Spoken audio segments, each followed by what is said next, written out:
Saksian Akhir Abad, karya W.S. Rendra.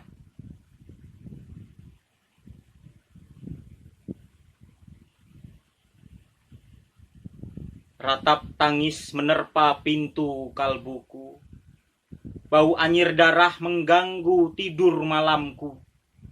Oh, tikar tafakur. Oh, bau sungai Tohor yang kotor.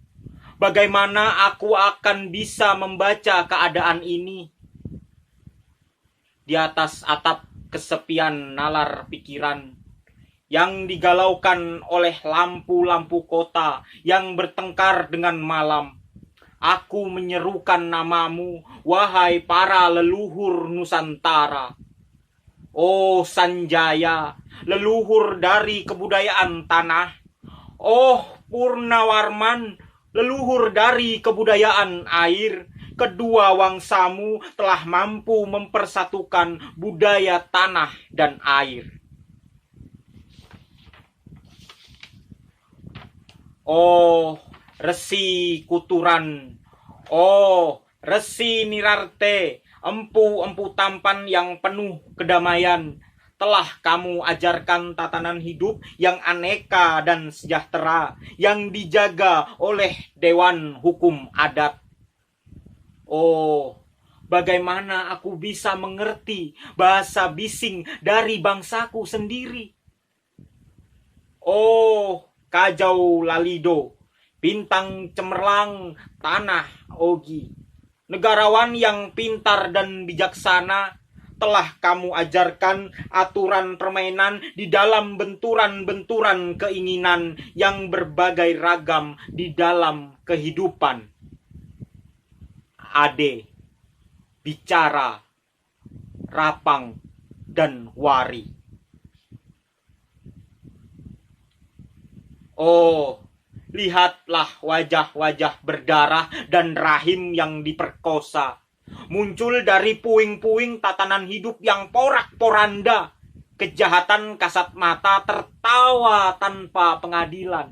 Kekuasaan, kekerasan berak dan berdahak di atas bendera kebangsaan. Oh, anak cucuku di zaman sibernetik, bagaimana akan kalian baca prasasti dari zaman kami? Apakah kami akan mampu menjadi ilham kesimpulan? Ataukah kami justru menjadi sumber masalah di dalam kehidupan?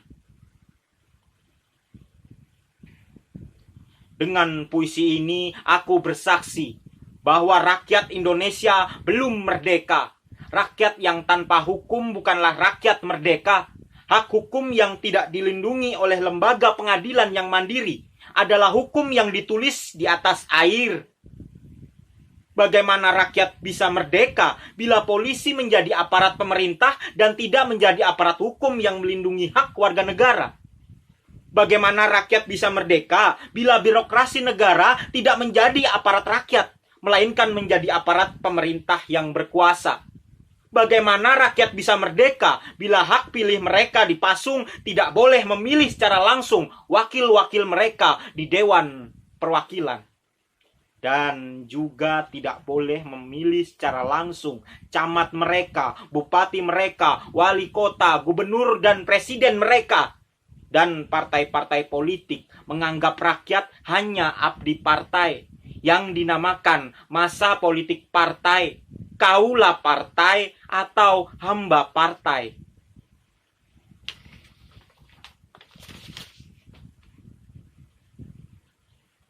Bagaimana rakyat bisa merdeka bila pemerintah melecehkan perdagangan antar daerah dan mengembangkan merkantilisme Dendels sehingga rela menekan kesejahteraan buruh, petani, nelayan, guru, serta serdadu berpangkat rendah? Bagaimana rakyat bisa merdeka bila provinsi-provinsi sekedar menjadi tanah jajahan pemerintah pusat, tidak boleh mengatur ekonominya sendiri, tatanan hidupnya sendiri, dan juga keamanannya sendiri? Ayam, serigala, macan, ataupun gajah, semuanya peka pada wilayahnya. Setiap orang juga ingin berdaulat di dalam rumah tangganya. Setiap penduduk ingin berdaulat di dalam kampungnya, dan kehidupan berbangsa tidak perlu merusak daulat kedaerahan. Hasrat berbangsa dan naluri rakyat untuk menjalin ikatan daya cipta antar suku yang penuh keanekaan kehidupan dan mampu memaklumkan wilayah pergaulan yang lebih luas untuk merdeka bersama. Tetapi lihatlah selubung kabut saat ini. Penjajahan tatanan uang, penjajahan modal, penjajahan kekerasan senjata, dan penjajahan oleh partai-partai politik masih merajalela di dalam negara.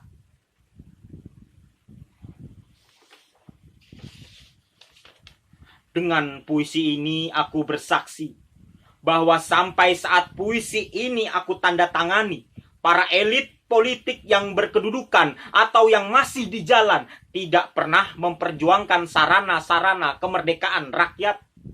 Mereka hanya rusuh dan gaduh memperjuangkan kedaulatan golongan dan partainya sendiri. Mereka hanya bergulat dengan posisi sendiri. Mereka tidak peduli dengan posisi rakyat, tidak peduli dengan posisi hukum, posisi polisi, ataupun posisi birokrasi.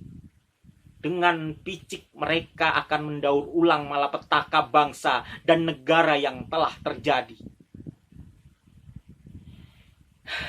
Indonesia. Indonesia. Negara yang kehilangan makna. Rakyat sudah dirusak azas tatanan hidupnya. Berarti sudah dirusak dasar peradabannya. Dan akibatnya dirusak pula kemanusiaannya. Maka sekarang negara tinggal menjadi peta. Itu pun peta yang lusuh dan hampir sobek pula. Pendangkalan kehidupan bangsa telah terjadi.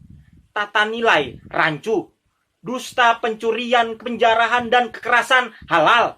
Manusia sekedar semak belukar yang gampang dikacau dan dibakar.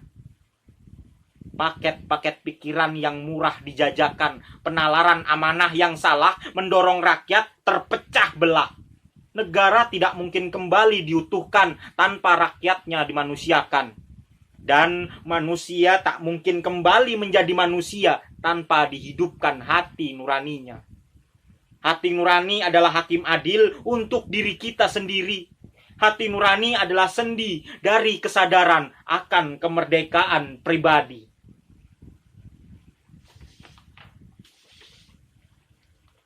Dengan puisi ini aku bersaksi bahwa hati nurani itu meski dibakar tidak bisa menjadi abu. Hati nurani senantiasa bisa bersemi meskipun sudah ditebang putus di batang. Begitulah fitrah manusia, ciptaan Tuhan yang Maha Esa.